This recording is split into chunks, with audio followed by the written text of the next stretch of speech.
Nice, beautiful. Nah, ini gini, ini tadi kembali lagi ke bunga ya. Su Fasu lihat bunga, Su Xianqing lihat bunga. Tapi kalau dianalisa, ternyata bunga yang Suhu lihat itu hanya mungkin yang sudah terbentuk di dalam pikiran, sehingga kita bisa lihat ini namanya akara atau image, right?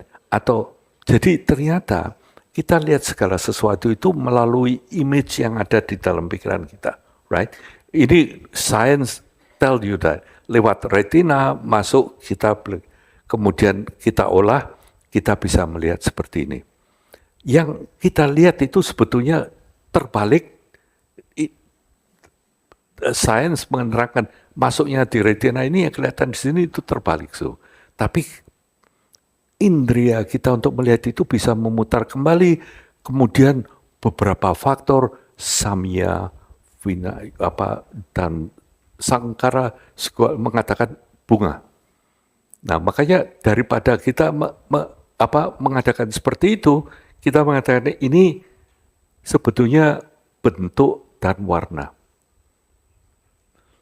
Nah, tapi sebetulnya bentuk dan warna pun ternyata juga ada sesuatu yang menyebabkan bisa lihat itu, right? Nah, lalu yang lebih dipertanyakan ternyata pada waktu melihat bunga itu tidak cuman bukannya si Salim yang lihat bunga, sumber tadi loh, yang Suhu Fasu mengatakan landasan tadi yang memungkinkan saya lihat gini, tapi dalam landasan itu yang muncul bukan hanya itu, tapi termasuk Salimnya nih. Salim lihat itu. Jadi dalam sehari-hari kita ini memproyeksikan diri kita terus-menerus. Mau tidak mau kita ini selfie terus. All the time, selalu muncul. Bahkan kalau mau diperlukan, lihat bunga ini tidak butuh Salim.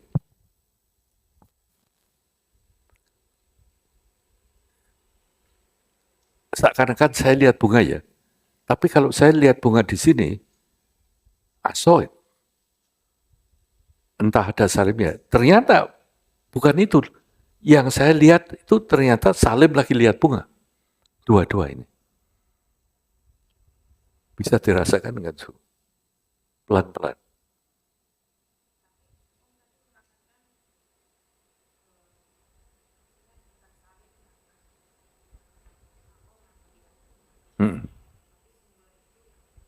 Memungkinkan.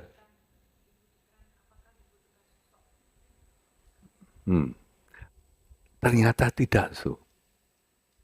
Ternyata sumbernya ini yang namanya Nyana Rigpa Prabhaswara atau yang makanya dipertanyakan seperti apa sifat sumber ini. Tadi satu empty, kosong, sehingga sumber itu bisa memantulkan apa saja yang kita pikirkan atau kita lihat, kita dengar segala macam. Nomor satu. Keduanya itu memungkinkan untuk melihat, jadi sifatnya terang, cahaya, clear, dan bisa ngerti, lihat ada pengertian. 3 sifat dari sumber itu. Clear, cahaya, clarity, luminous, cahaya, atau yang bisa lihat, empty, kosong, karena kita bisa, dan aware, tahu, nyana, right? 3 sumber ini. Jadi sebetulnya pada waktu yang ada, waktu Suhu lihat bunga ini, yang ada itu bukan hanya bunga, tapi yang ada dalam di sumber itu adalah Suhu lihat bunga.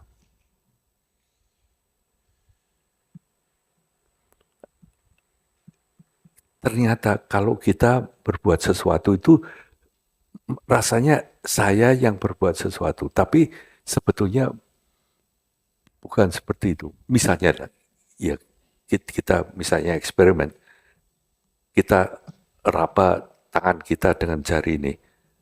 Can you try? Tangan kiri, tangan kanan di bawah, kamu raba di bawah gini. Siapa yang merasakan? Apa yang merasakan? Jarinya atau tangannya?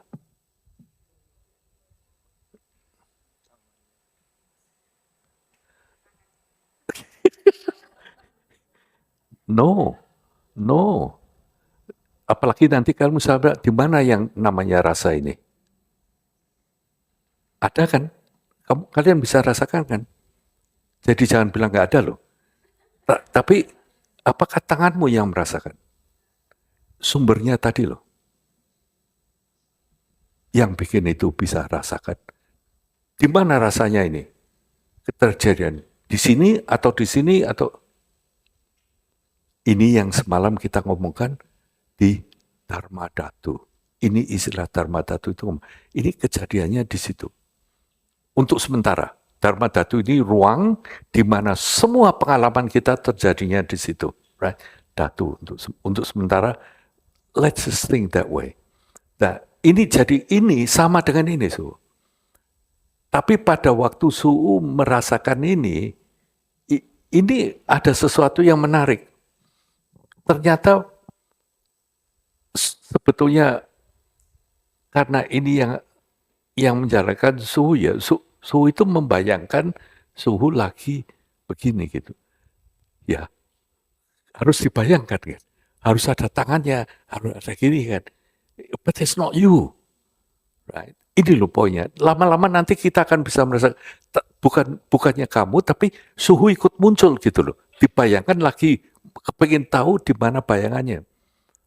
Ternyata setiap kali kita merasakan segala sesuatu, si sumber tadi, ini yang tahu, ini yang membuat ini yang sakit.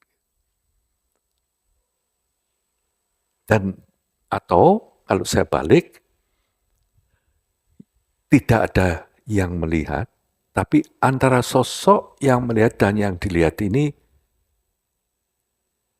tidak bisa dipisahkan. Dalam arti kata, sebab kalau tidak ada sosoknya, nggak ada yang melihat.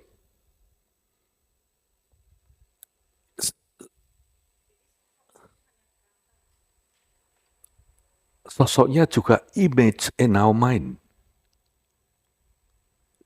Juga suatu akar.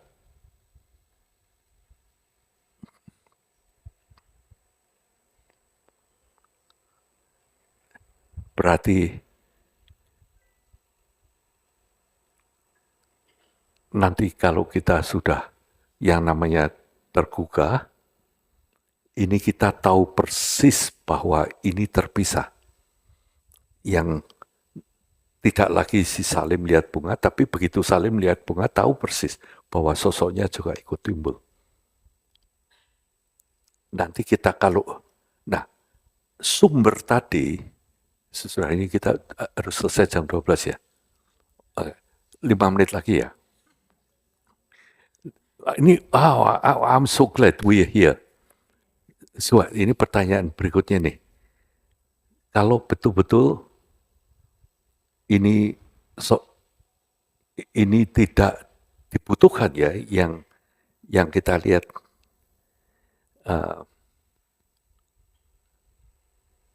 gimana ya?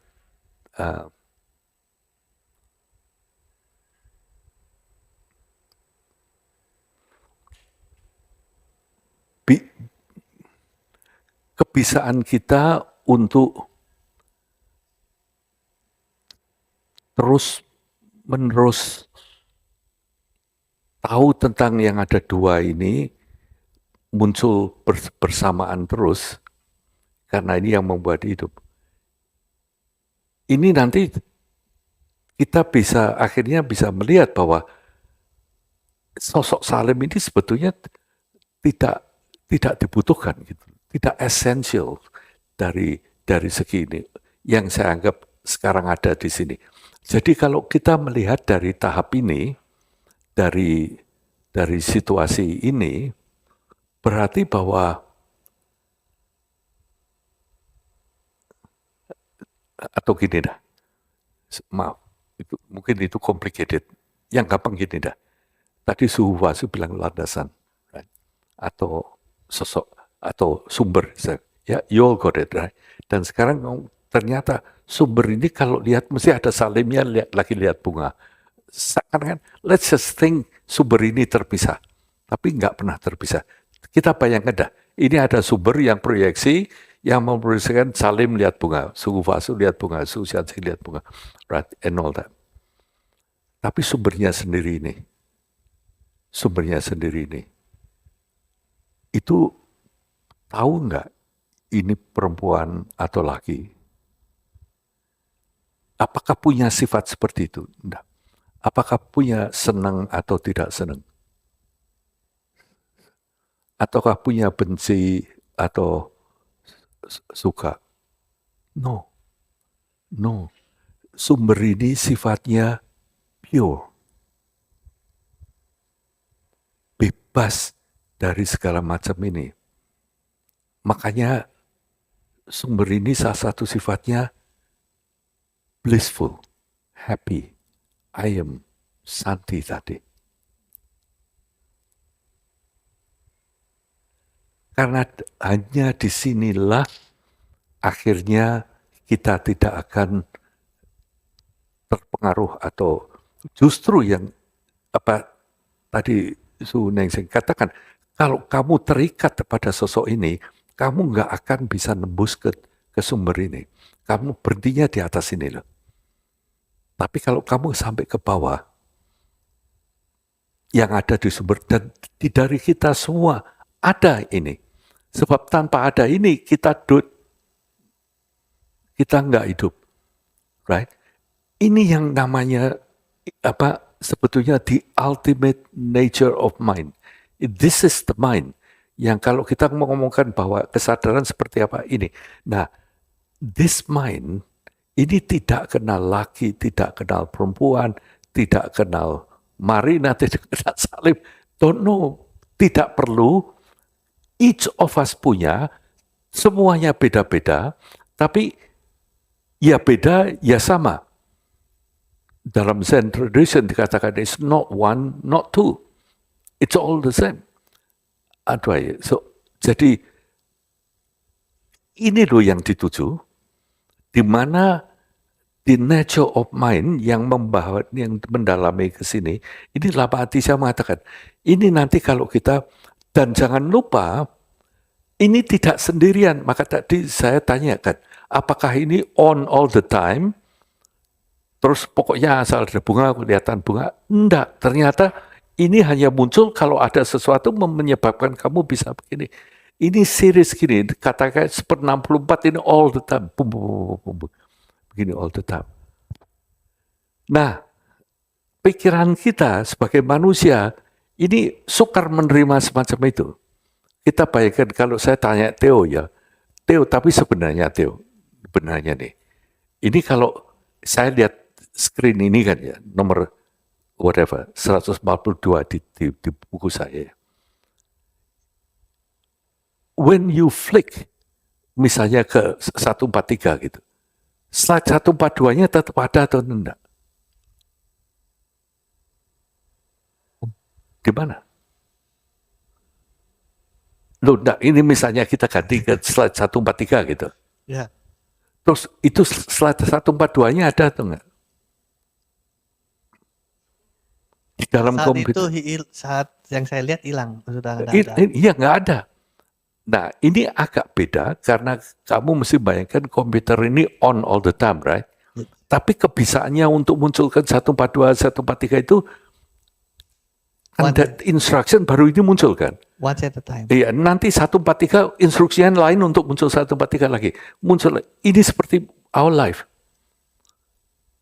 Dalam kehidupan kita ini sumber ini akan selalu ada yang memungkinkan kita melihat, mendengar, merasa segala macam all the time. Nah, sumber ini tidak terpisah dari yang selalu karena adanya ini boleh dikatakan ya Intan juga punya, saya juga punya, right? Kira-kira sumber ini punya Intan, punya saya sama atau tidak? Ya, sebetulnya sama, ya beda. Kalau nggak beda, apa yang kamu rasakan, saya rasakan. Makanya harus beda kan? Tapi sebetulnya sifatnya sama nih. Dan kesifatan sumber ini ternyata tidak pisah-pisah, tapi juga pisah-pisah. Sukar nerangkan nih. Ternyata semua keberadaan itu punya semacam ini, tapi juga lain-lain.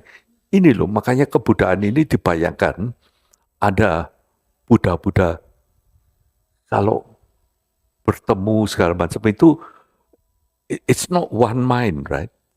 Tapi the mind of the Buddha, the nature seperti itu kesumberan ini, dan punya Buddha sama atau tidak? Sama, ini loh anunya. Tapi jelas beda, karena itu yang sana milik Buddha, milik Marina sama saya beda, punya kemilikannya. Cuman bentuk dari sumberannya ini sama gitu. Nah, untuk saya, karma saya, kecenderungan saya semuanya ini juga tidak bisa dilepaskan dari sumber ini. Nggak bisa kamu pisah. Coba kamu kalau lihat air ini basah, ya, kebasahan air ini apakah bisa dipisahkan dari sifat air? Nggak bisa, karena air sendiri itu sifatnya basah. Tapi ngomong air sifatnya basah juga problematik. Seakan-akan ada air yang mempunyai sifat basah. Tapi sebetulnya air itu ya basah. Jadi ini sumber tadi itu ya ada, tapi nggak on all the time gitu loh. Jadi untuk ngomong ini, tujuannya apa? Tujuannya sebab kalau kita nanti bisa lihat begitu, kita itu bisa tahu bahwa yang dulunya hanya lihat bunga, sekarang saya tahu ini yang lihat bunga Salim, si Salim ini senang bunga ini, seakan-akan ada sesuatu lainnya, yang lain gitu. Tapi sebetulnya ini tidak bisa dipisahkan dari ini. Makanya karma segala macam itu tidak bisa dipisahkan dari pengertian mengenai ini. Ini loh nanti yang disebut oleh Lama Atisha Mahamadhyamaka. Nah, nanti towards the end, mudah-mudahan kita akan bisa mengerti mengenai itu. Kalau kalian bingung, ini it's good, ini permulaan, tapi ya jangan terlalu bingung, ini jam 12 siang. Jadi atau lebih suara. Ini betul suhu di jam dipasang di situ betul terutama untuk saya. Jadi saya nggak punya alasan untuk nggak tahu waktu. Anyway, kecuali ada sesuatu yang ingin kalian tanyakan. Okay. Please have mulai nanti siang. Saya pikir gantian nanti panitia sudah atur gimana. But did you get what you get this morning, right? Banyak ya. Kalau dipikir tadi jam 9 mulainya ngomongin apa kan? Ini 3 jam kemudian ternyata banyak sekali kan. Tapi kan pelan-pelan kamu bisa rasakan sekarang. Apa yang Buddha ajarkan, apa 4 catur Arya Satya, apa 8 dan supaya kita mulai merasakan. Jadi tujuan Buddha, ini loh yang Lama Atisha katakan. Ini untuk kita pribadi. Ini untuk kita pribadi masing-masing instruksi ini. Dan inilah yang beliau katakan bahwa ini adalah nantinya untuk satu tujuan. Tujuannya apa? Tadi kita ngomong seperti yang beliau alami. Jadi harusnya nggak ada persoalan Theravada, Mahayana, Vajrayana, no problem. Semuanya ke situ. Lain-lain, monggo. Ada apa-apa. Jadi semuanya nanti ke situ. Tapi semakin tidak dikotak-kotakan, semakin gampang. Tapi semakin kamu kotak-kotakan, ini tambahan syarat untuk ngerti lewat kacamata itu lagi, itu memang lebih sukar. Makanya udahlah diterabas semacam ini. Makanya dengan teks ini luar biasa sekali. Nah, pertanyaannya tadi, saya akan akhiri dengan ini. Makanya pertanyaannya, siapa atau apa yang melihat bunga tadi? Lalu saya bilang, jawabannya akan sekaligus menghilangkan penghalang terakhir untuk pencapaian kebudayaan, yaitu Jenea Awarana. Dengan hilangnya yang terakhir, kalau kita bisa ngerti ini apa atau siapa yang alami, itu the mind of the Buddha.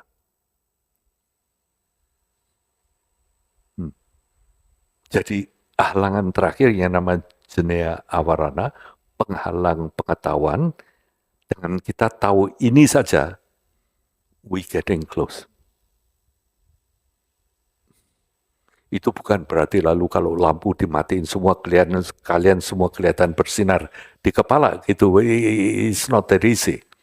Not yet. Tapi ini loh yang dikatakan you can do it.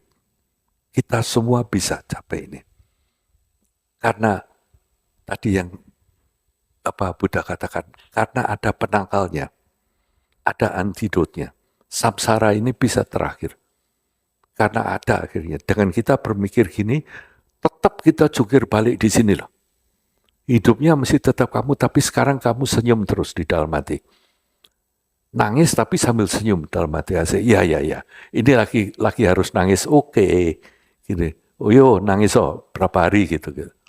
Nanti berhenti. Tapi beda sekali. Dan kamu tidak panik. Kamu tidak kuda. Beginilah Siddhartha itu menemukan jawaban mengapa beliau dulu kuda. Oke, kita mulai ya. Kita akan mulai dari sini untuk baca sampai habis, baru sambung ke sana. Ya. Mic-nya.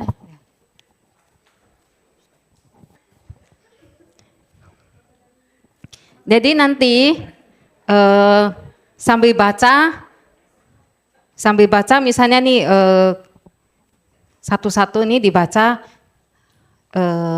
kalau bisa teman-teman juga menjelaskan sedikit.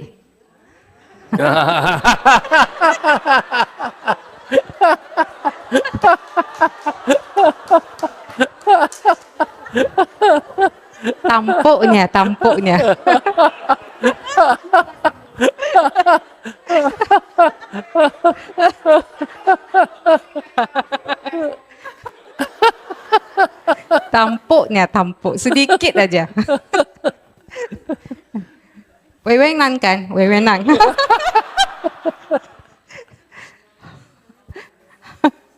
Oke, silakan dari Jalan 4 Persegi. Jalan 4 persegi, bagaikan bujur sangkar dengan 4 sisi. Teguhlah kewaskitaan yang jelas melihat inti Dharma. Dari semua ajaran Dharma, maknanya selaras, dipahami tanpa pertentangan. Semua sabda Buddha tampil sebagai wejangan tuntunan pribadi untuk diamalkan. Dengan begitu, niat suci Sang Sugata mudah tersingkap jelas. Maka kesalahan besar meninggalkan Dharma pun terhindarkan.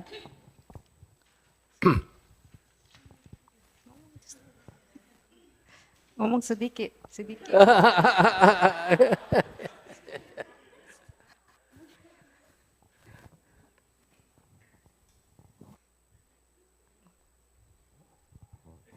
Ayo, Mai, jangan habisin waktu sing kami. Jadi dari bait pertama yang saya pahami yaitu dari semua ajaran Dharma maknanya selaras dipahami tanpa pertentangan. Maksudnya di pemahaman saya adalah apapun Dharma yang diajarkan Buddha itu semuanya tujuannya hanya satu, yaitu penggugahan. Nah, lalu semua sabda Buddha tampil sebagai wejangan tuntunan pribadi untuk diamalkan. Maksudnya di sini teks-teks Buddha itu Buddha menjelaskan apapun itu hanya untuk praktik kita gitu, untuk kita praktikkan. instruksi-instruksi yang harus kita praktekkan, terutama untuk kita pribadi sendiri. Jadi instruksi-instruksi yang harus kita laksanakan. Dengan begitu niat suci Sang Sugata mudah tersingkap. Jadi di sini saya masih kurang paham ya bagian ini. Artinya begini, Dok. Jika kita menganggap ajaran ini untuk kita sendiri, artinya apapun yang kita ketahui itu 100%. Jadi jangan pernah merasa kita kurang pelajarannya. Ya, apapun yang kita punyai, ini pasti bisa digunakan. Memang belum keseluruhan, tapi tambah lama tambah begini. Jadi artinya di sini, karena itu adalah instruksi untuk kamu, jadi kalau hari ini kamu nangkapnya sekian, itu sebetulnya sudah cukup untuk menghadapi hari ini gitu. Tapi tentunya nanti tambah. Ini mungkin salah satu arti yang mungkin penting ini dari aspek itu. Artinya dari sendiri. Yang tadi yang mengatakan semua ajaran begini, jadi kalau dipikir ya, kalian akan lebih bisa menghargai toleransi dengan tradisi-tradisi Buddhis apapun. Karena ajaran-ajarannya akhirnya akan sama. Tujuan begini. Ini ya oke. Thanks. Nah, dengan penjelasan Om, maka maka kita tidak akan meninggalkan atau meninggalkan dharma. Untuk meninggalkan dharma itu kita nggak akan mungkin lagi. Untuk bait yang terakhir ini. Iya, good.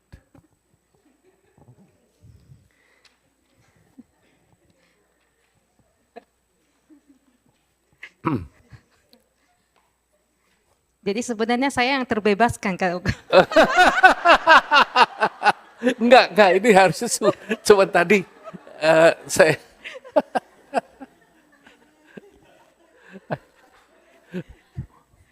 dan Steph, ini diambil aja biar Suhu yang ngomong sendiri.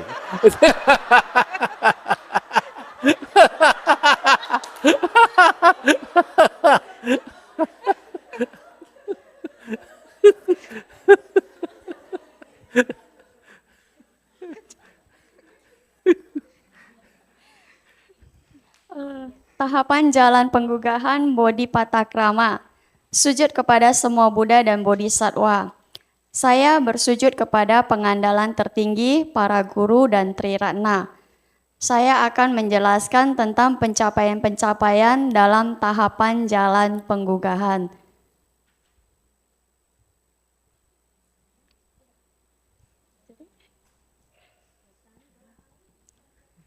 yang ketiga. Dalam hal ini ada 3 jenis orang yang berkapasitas kecil, menengah, dan agung.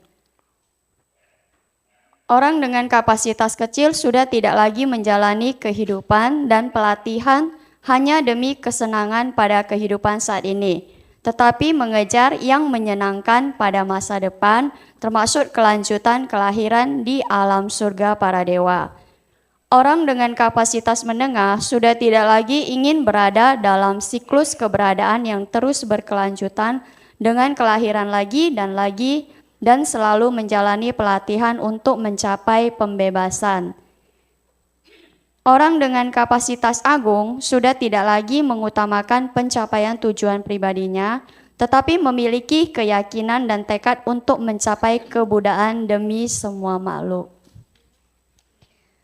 Ketahuilah bahwa kapasitas masing-masing orang dapat dilihat melalui 4 kualitas ini.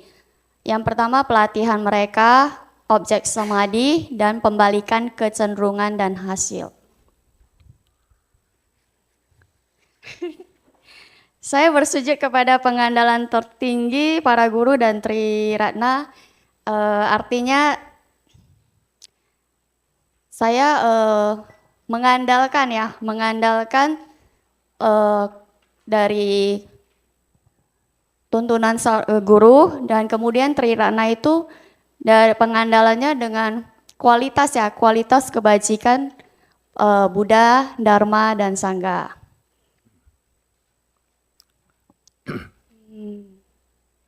Kemudian kalau pembagian 3 jenis kapasitas ini udah jelas lah ya.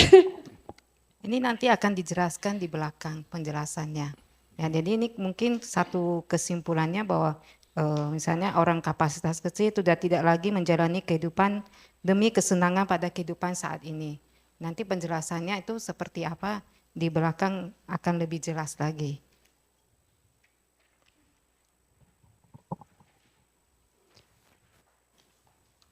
Masuk tahapan kapasitas kecil.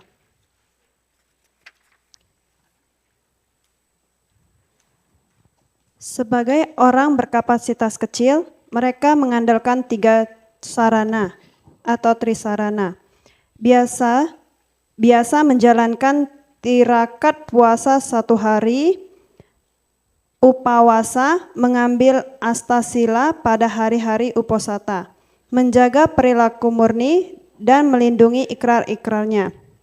Mereka bertujuan untuk mendapatkan kelanjutan kelahiran yang mendukung, bersemadi tentang kelanjutan kelahiran yang beruntung, ketidakkekalan, serta mengerti tentang tindakan terampil dan tidak terampil beserta sebab dan akibatnya.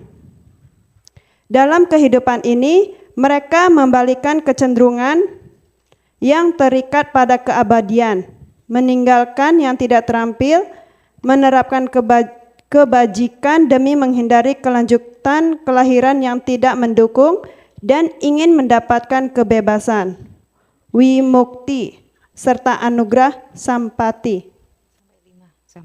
Sampai 5.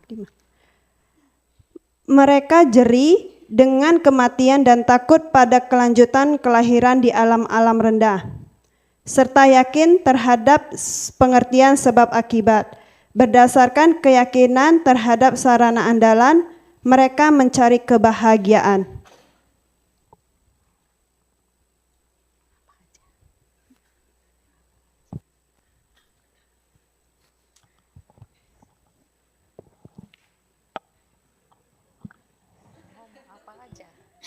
Enggak boleh enggak?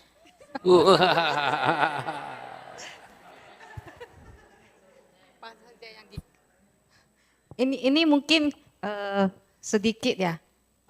Semuanya berpendapat supaya juga mungkin kita kalau diutarakan kadang kita bisa lebih mengerti atau tidak mengerti, semua orang juga tahu, terutama guru atau om juga bisa tahu. Jadi kira-kira kita tidak mengertinya itu di mana. Jadi tujuannya untuk itu. Sama saya juga nggak mengerti sebenarnya.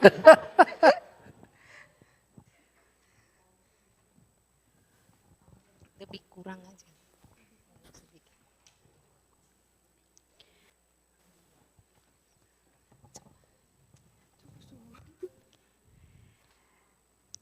Jadi menurut saya sebagai orang yang berkapasitas kecil ini masih memikirkan kehidupan yang akan datang. Mungkin saya bantu sedikit ya. Orang yang tahapan kapasitas kecil ini bahwa mereka sudah bukan hanya memikirkan kehidupan saat ini. Jadi hidup, kalau orang-orang di luar banyak yang berpendapat bahwa hidup hanya sekali, jadi semua dinikmati. Tapi sudah memikirkan bahwa kehidupan ini akan berlanjut. Setelah kematian itu akan ada kehidupan yang lain. Jadi sudah memikirkan kalau sekarang enjoy, nanti kehidupan yang akan datang pasti akan menderita. Jadi sudah memikirkan dari ucapan, tingkah laku dan perbuatannya semuanya harus yang terampil supaya nanti kehidupan yang akan datang itu tidak menderita. Jadi yang dilakukan bisa jadi dengan mengandalkan trisarana, misalnya puasa pada saat atau mengambil sila pada saat hari-hari uposata. Ini mungkin salah satu contoh dari perilaku atau tindakan yang dilakukan. Kita lanjut dari 6 sampai 9. Mereka mengambil ikrar sesuai dengan ritual para sesepuh. Yang ketujuh, mereka berikrar dan memilih sarana andalan secara sukarela, tidak bergantungan pada orang lain, bisa membedakan antara orang luar dan orang dalam, kemudian mengambil sarana andalan, menempatkan dasar keyakinan mereka dengan mengenali kualitas-kualitas baik dari orang dalam. 6 sampai 9. Nomor 8 enggak? Tidak akan meninggalkan pengandaian pada trisarana, bahkan demi nyawa atau imbalan apapun, meninggalkan pengandalan pengaruh luar dan dewa-dewa duniawi.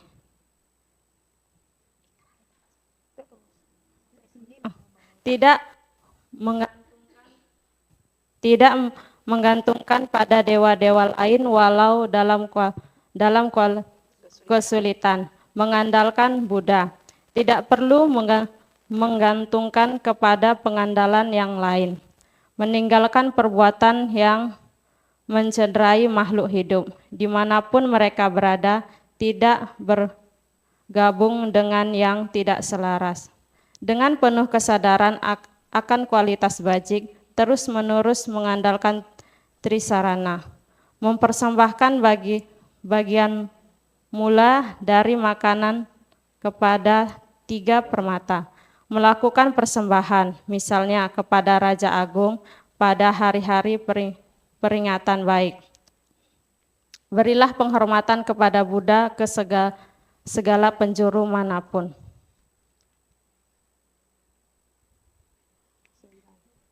Delapan manfaat besar dari pengambilan sarana pengandalan. 1. Kalian termasuk di antara siswa Buddha. Yang kedua, kalian menjadi pendukung semua ikrar. Yang ketiga, dampak ketidakterampilan masa lalu akan lenyap seperti budak perempuan dari Sarawasti. Yang keempat, kalian tidak akan terhalang oleh gangguan manusia atau yang bukan manusia. Yang kelima, akan membawa kegembiraan seperti menemukan harta karun. Yang keenam, terhindar dari kelahiran di alam sengsara dan semua kebutuhan dan keinginan terpenuhi. Yang ketujuh, kalian akan menyempurnakan pengumpulan berkah daya kebajikan. Dan yang ke-8 akan mencapai nirwana dan kebudaan.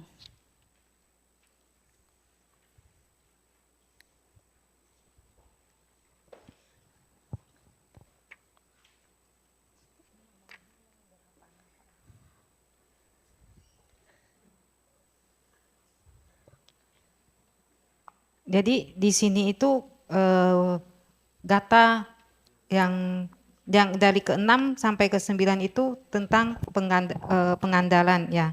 Nah, di sini ada 8 manfaat yang kita dapatkan dengan mengambil pengandalan atau trisarana. Nah, di sini bisa kita baca. Nah, lalu di sini juga mempersembahkan bagian mula dari makanan kepada 3 permata dan melakukan persembahan misalnya kepada Raja Agung. Raja Agung di sini kemarin ada dijelaskan Om bahwa Raja Agung ini adalah Raja Agung di 4 jurusan. Kalau kita biasanya dalam Buddhis disebut Dewa Catur Maharajika. Ya, kalau di Mandarin Seta Cingkang. Ya. Jadi ada 4 penjuru yang dijaga, jadi kita melakukan persembahan. Lanjut. Kata 10 sampai 12. Sedikit komentar ya, minta maaf. Kalau kita pikir yang diterangkan Su, misalnya memberi persembahan kepada, ini disebut kapasitas kecil, ya. Artinya sebetulnya kelihatannya ya kita memberi persembahan kepada Raja Agung. Kalau kita pikir, apakah mereka membutuhkan persembahan itu? Ya. Jadi mestinya persembahan ini adalah suatu kesempatan kita untuk berbuat sesuatu yang mempunyai arti yang lebih besar dari cuma persembahan itu. Right? Nah, ini nanti semakin kapasitas kita lebih besar, kita akan semakin mengerti ini artinya apa. Jadi permulaannya, pelatihannya ini mulai dari yang paling dasar. Biasanya kalau orang memberi persembahan seperti itu juga Yasui, mestinya kan ada semacam harapan. untuk sesuatu kembali. Ya, nah ini pelan-pelan akan berubah.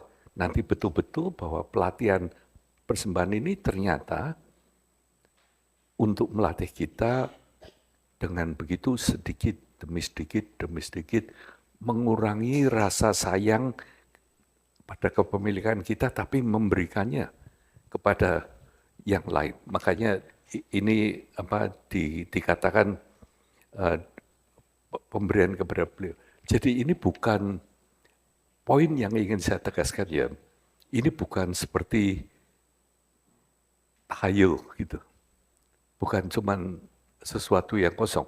Ini sebetulnya adalah latihan mulai dari ini pun sebetulnya mempunyai dimensi pelatihan untuk diri kita sendiri.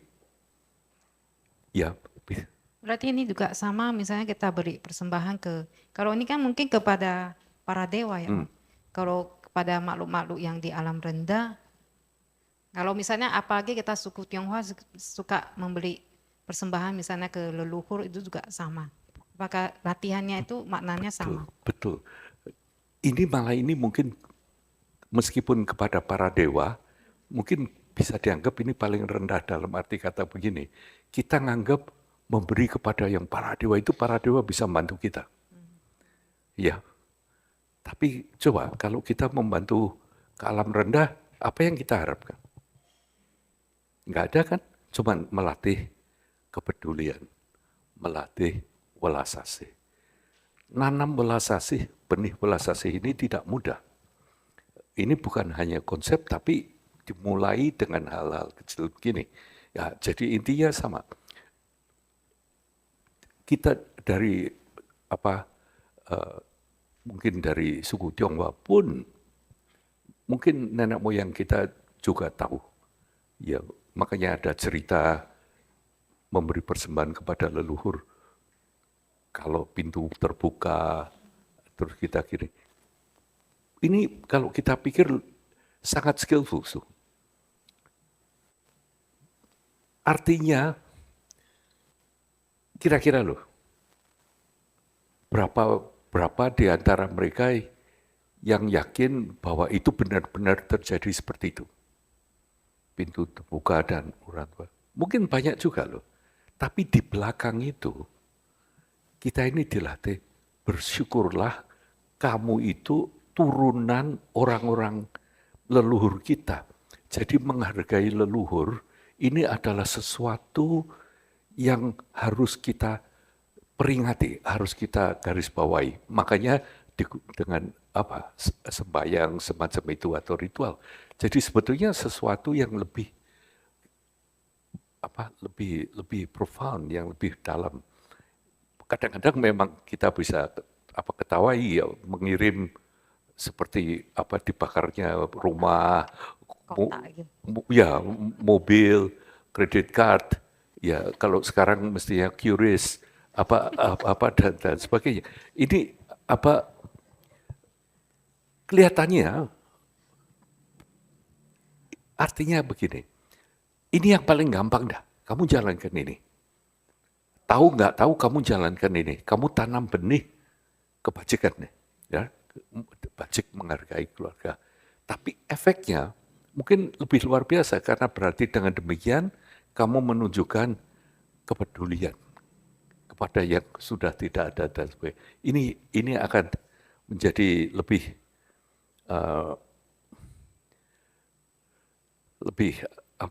bermakna untuk kamu. Sebab ternyata cari benih kebajikan untuk mengenal welas asih, mengenal itu tidak mudah dalam hidup. Harus dimulai kecil-kecil. Makanya ini sangat terampil nih, sangat skillful. Dan saya minta izin terangkan sedikit mengenai ini. Signifikannya apa? Kalian termasuk di antara siswa Buddha dan kalian menjadi pendukung semua ikrar. Jadi ini diterangkannya begini. Dengan mengambil pengandalan, kita tahu pengandalan dan tentunya begitu banyak orang yang juga mengadakan pengandalan. Kalau kita menjadi siswa Buddha itu kadang-kadang di masa kita juga sanksi atau enggak pasti, kita merasa lebih hangat karena kita sesama banyak juga siswa Buddha. Kita salah satunya. So, the same club member. Right? And begitu. Dan yang disebut menjadi pendukung semua ikrar. Jadi kalau kita mengambil suatu janji, karena di Buddha Dharma enggak janji ke yang Tuhan atau apa, ya misalnya pernikahan dalam Buddha Dharma itu tidak pernah mengundang Tuhan sebagai saksi gitu. Terus malah ada saudara-saudara kita yang misalnya menganut agama Katolik gitu misalnya ya, yang menikahkan itu malah Tuhan, yang meresmikan pernikahannya. Makanya tidak bisa, apa yang Tuhan satukan tidak bisa, manusia tidak bisa memecahkan. Right? Inti di agama Buddha tekniknya lain. Tekniknya lain. Arti bersama-sama ikrar ini berarti ini luar biasa. Jadi kalian bisa merasakan sebetulnya. Kalau kalian bilang saya mengandalkan Buddha Dhamma Sangha, itu kalian tidak sendiri. That power ini semua yang mengandalkan ini ikut gitu. Dan kita juga jadi pendukung yang lain yang ikut sekali. Jadi dengan mengatakan saya mengandalkan potensi saya tertinggi, ini klub pengandalan ini menjadi lebih besar dan powernya lebih tinggi. Ini maksudnya. Coba kalau kadang-kadang, mari silakan. Ya. Dari nomor 5 sampai 7 ini ada sedikit yang nggak ngerti saya. Mereka jeri dengan kematian dan takut pada kelanjutan kelahiran di alam rendah. Kalau yang ketakutan sih udah ngerti. Jeri di sini maksudnya apa ya, Om? Gini, sebetulnya tidak ada satu orang pun yang tidak cemas mikir pada suatu hari kita akan mati. Jeri itu artinya, ya, nah kita punya pilihan nih. Kita tutup mata, menganggap semua orang akan mati kecuali yang di sini, ya, atau apa? Atau kita akan kebahagiaan. Jeri begini, nah ini di sini lalu dikatakan. Yang ketakutan ini berarti gini, sebab kalau mati, ini yang kapasitas rendah itu yang sudah ngerti bahwa sebetulnya sedikit banyak kita harus mempersiapkan untuk the next, right? Dan jadi pertama jeri kepada kematiannya, kedua dibalsi lebih-lebih lagi nanti kalau mati, saya di alam rendah. Jadi apapun yang kita kerjakan, ikut ulambana, ikut apa itu supaya paling enggak jangan masuk alam rendah. Permintaan gini. Ya, apa artinya seperti itu. Jadi itu yang dimaksud. Jadi pertama gini. Nah, ini masih dari segi eksternal. Nanti di belakang instruksi di sini adalah Buddha mengatakan ya, Buddha akan mengatasi kematian, kelahiran, penuaan, sakit dan mati. Akhirnya beliau tua, sakit, dan mati. Apakah artinya beliau gagal?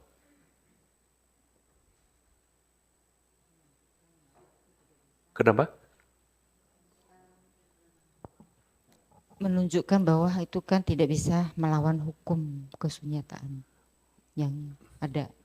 Begitu juga bisa, tapi beliau benar-benar loh mengatasi kelahiran lagi, penuaan, sakit dan mati. Meskipun pada yang begini. Artinya apa sih? Pengertian kita tentang tua, tentang sakit, tentang mati, ini loh yang nantinya diterangkan sehingga kita tahu, oh, ini bukan lagi kendala. ini adalah paket kehidupan itu sendiri. Tidak lagi ada penolakan, tidak lagi ada ketakutan. Makanya jika kita tahu gitu, oh ini yang diajarkan oleh Buddha. Jadi cara mengatasi kematian, tapi ini juga masuk akal. Lalu beliau menerangkan, kalau kita mati ya, yang susah itu yang hidup loh. Yang mati, ya entah bagaimana lah caranya, tapi belum ada yang kembali ceritakan. Jadi it's all okay. Tapi intinya Buddha jelas mengatasi penuaan, sakit, dan mati dengan ngerti persis seperti apa. Misalnya, apakah beliau nggak pernah sakit? Sakit. Bahkan beliau mendiskusikan, yang sakit apanya? Bukan sakit, ada perasaan semacam ini yang disebut sakit.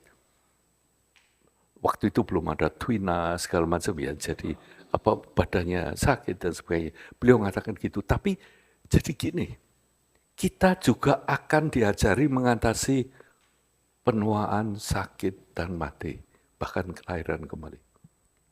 Yaitu dengan merangkul sakit itu, merangkul penuaan, dan merangkul kematian. Kalau kita tahu bahwa kematian ini satu paket dengan kelahiran, tentunya kita akan lebih bisa melihat, dan seperti yang Suhu Vasu katakan, atau Suhu Vasu mempertanyakan, jeri ini artinya apa? Ternyata tidak harus kita ini jeri kalau kita ngerti. Jadi salah satu tujuan belajar Buddha Dharma ini, sampai nanti hari terakhir kalau kita mati, jangan ada ketakutan, jangan ada penolakan, dan yang penting jangan ada penyesalan bahwa hidup kita ini ngapain gitu. All that. Diatasinya kalau sakit, yang perlu kita cari dokter yang pinter, apapun dah, atau cari obat segala macam, tapi tidak mengutuk, menyumpai, kenapa kok hanya saya sakit ini gini, kok saya terus-terusan gini. Tapi kamu tahu bahwa sebab sakit ini kan bermacam-macam sekali, right? Jadi dengan adanya begitu, betul-betul kalian itu nanti bisa mengatasi, menanggulangi sakit, right? Tidak menghentikan, saya kira kok seperti itu susah satu pengertiannya. Ya. Ya. Lagi di sini ada mengatakan di yang nomor 7 ya, bisa membedakan antara orang luar dan orang dalam. Maksudnya apa ya? Saya itu cuman memberi izin kepada saya sendiri. Di teksnya itu tulisannya membedakan antara yang Buddhis dan non-Buddhis. Karena pada waktu itu di India dan di Tibet ini memang ada pengertian-pengertian bermacam-macam. Tidak seperti sekarang, mereka itu berfilosofi yang bermacam-macam. Vaisesika, Jinananda, itu lain-lain. Lalu mereka teksnya mengatakan, ya heterodoks ini istilahnya ya. Makanya ini istilahnya di buku itu yang Buddhis dan non-Buddhis. Saya cuma bilang aja orang luar, orang dalam. Gitu. Jadi nanti ada yang tanya. Artinya yang orang dalam ini, ya yang sama-sama lah, yang ngerti. Gitu. Yang orang luar itu yang tidak ngerti. Terima kasih ditanyakan, cuma saya ketangkep nih. Tapi istilahnya daripada ya lebih bisa diterima. Ya, yuk. Hindari pembunuhan, pencurian, perilaku akibat nafsu seksual yang merugikan, ucapan palsu, minum minuman keras, menari-nari dan sejenisnya, duduk di tempat tinggi dan makan pada waktu yang tidak tepat. Lindungi diri dengan melakukan 8 hal ini. dan kalian akan mencapai alam yang lebih tinggi dan pembebasan. Beberapa hukum dasar perilaku baik dari Mahasamgika. Yang pertama adalah 1, tidak lagi memutus kehidupan makhluk, dan 2, tidak lagi mengambil apa yang tidak diberikan.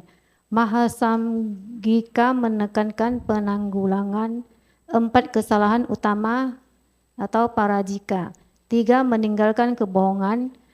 4, menghindari hubungan seksual, menjaga ketaatan pada kaul kesucian dan kemurnian, terutama pembujangan, dan meninggalkan perilaku akibat nafsu seksual yang merugikan. Perbanyak dan tingkatkan berkah yang daya kebajikan untuk diri sendiri dan orang lain. Buatlah puja persembahan setiap hari sebanyak jumlah sistem alam yang dapat kalian bayangkan seperti debu di bumi. Dengan kemurahan hati persembahkan sebagian makanan kepada para dewa. Bagi beberapa umat awam, persembahan terbaik adalah masakan makanan mereka. Kebanyakan orang biasa mempersembahkan lampu sentir minyak. Persembahan terbaik adalah mempersembahkan secara mental lampu sentir minyak sebesar Gunung Meru.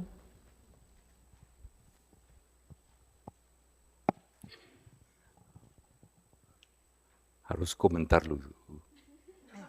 Jangan di turn off dulu.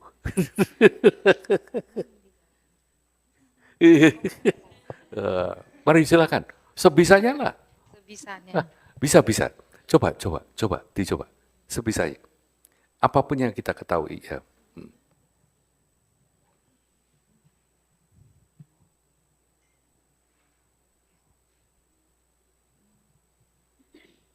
Nggak apa-apa.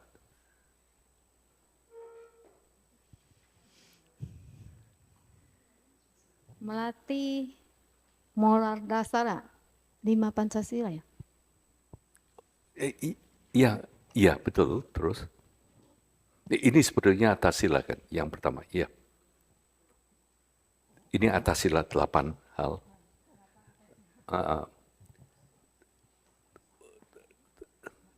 Cuma yang menarik ini loh, dikatakan, lindungi diri dengan melakukan 8 hal ini, dan kalian akan mencapai alam yang lebih tinggi dan pembebasan.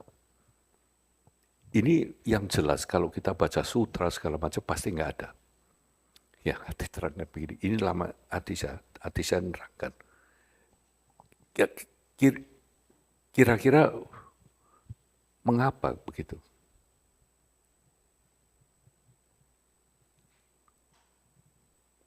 Ya, sebetulnya mungkin agak terlalu panjang ya, karena kita banyak. Intinya ya, hal-hal yang merugikan yang lain, misalnya pembunuhan, pencurian, dan perilaku akibat nafsu seksual yang merugikan, ucapan palsu, 4 hal ini. Ini nanti juga menjadi persoalan untuk Mahasanggika. Ya, tapi 4 hal ini hati-hati, ini dipermudah jika kamu minum minuman keras. Kamu akan lebih mudah lupa gitu bahwa ini. Dan kamu akan lebih mudah lupa jika kamu menari-nari gedek semacam itu dan sejenisnya. Dan yang paling mudah dengan begitu itu kalau ya seperti saya ini duduk di tempat yang tinggi gitu misalnya, terus merasa sombong segala macam. Jadi yang 4 terakhir ini sebetulnya untuk menerangkan bahwa yang kamu harus perhatikan ini yang 4 begini. Dan dengan demikian kamu tahu bahwa mungkin pada waktu itu orang-orang yang itu minum-minum, nari-nari gini-gini ya kalau nari ya India ya gitu terus dan semacam ini. Ini artinya seperti itu. Makanya nggak pernah bilang larangan kan. Teknik dari Buddha Dharma itu nggak pernah dilarang gitu. Kamu cuma bilang kalau kamu begini nanti hasilnya begitu. Kalau ini makanya Atasila sekarang menjadi lebih jelas sebetulnya yang depan yang Yang dituju belakangnya itu cuma jangan bikin kondisi sehingga yang ke depan itu bisa kejadian.